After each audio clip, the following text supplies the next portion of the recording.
उनको भी लेंगे तो फिर करेंगे।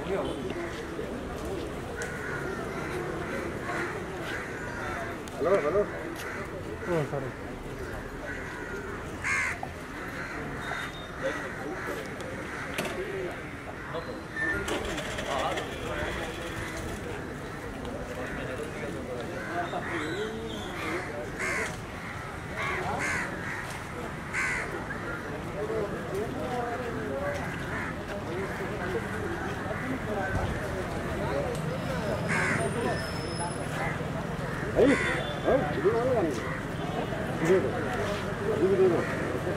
अपनी बड़ी बड़ी आँखों में हमको फंसाकर हमसे दूर चले गए। उनकी बड़ी बड़ी आँखें थी। अपनी बड़ी बड़ी आँखों में हमको फंसाकर हमसे दूर चले गए, हमें जार जार रुलाकर हमसे दूर चले गए। मुरीद हैं हम तेरे तुझे बखूबी पता था, मुरीद हैं हम तेरे तुझे बखूबी पता था, अपनी मखमली आवाज़ को हमारे दिल में उतार कर हमसे दूर चले गए।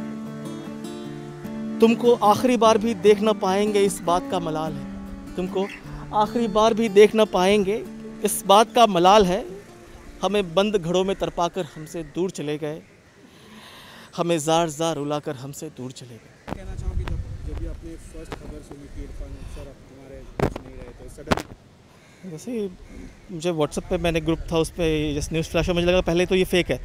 अक्सर लोग अक्सर बड़े बड़े सेलिब्रिटीज़ का ऐसे न्यूमर उड़ाए थे। फिर मैंने जब टेलीविज़न ऑन किया ऐसे क्यों तो देखा कि एक्चुअली में ये न्यूज़ आ रही है और मैं बहुत ज़्यादा शॉक था, क्योंकि आधे घंटे तक मुझे समझ में नहीं आया कि मैं क्या रिएक्शन रहेगा। और कुछ लोगों के दोस्तों के फ़ोन भी आए और इस बारे में मतलब तो मैं बात नहीं कर पा रहा था उनसे, बिकॉज़ मैं बहुत ज़्यादा रेड था।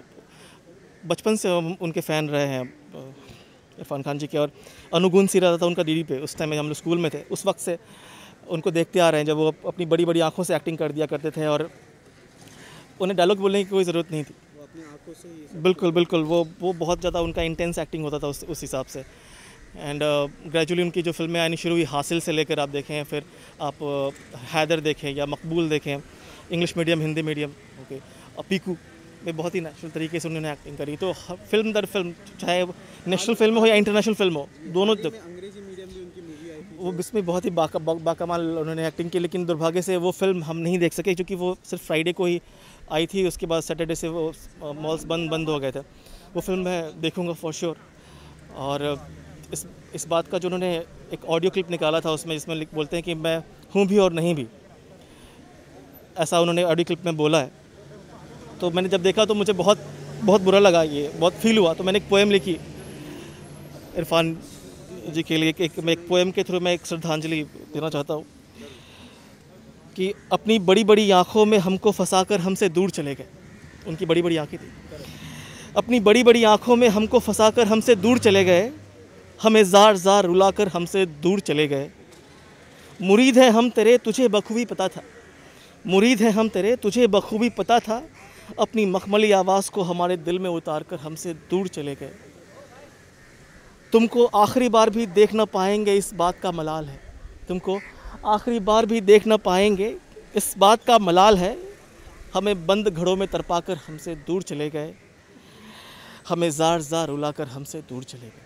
क्या कहना चाहोगे सर कि उनकी आखिरी छवि भी आप देख नहीं पाए, मतलब ये वाकई बहुत, कोई भी नहीं देख पाएगा, क्योंकि ये बहुत माहौल चल रहा है, ये बहुत दुखद है। बिकॉज़ जो महामारी चल रही है देश के अंदर, एक तरफ से देश हमारी इस महामारी से जूझ रहा है, हमारे पुलिसकर्मी सभी लोग लगे हुए हैं इस चीज़ में।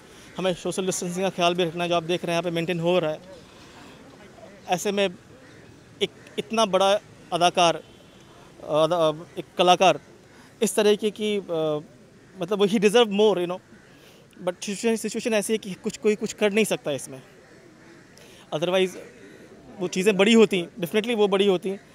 और उम्मीद करते हैं कि जब उनकी श्रद्धांजलि सभा होगी उस वक्त जब लॉकडाउन हट जाएगा शायद, या फिर मेरे ख्याल से मुंबई में तो बहुत पॉसिबल नहीं है, बट देखते हैं कि इन फ्यूचर क्या होगा। लेकिन वाकई में ही deserve more. Thank you so much.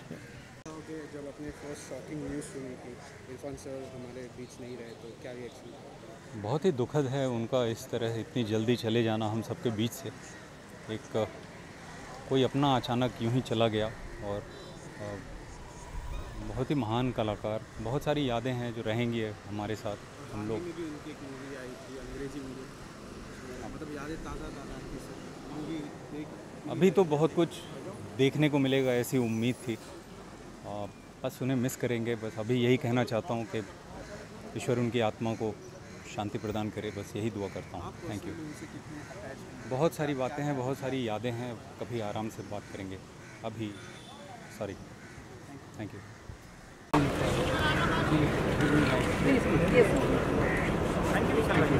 जाने दो ना।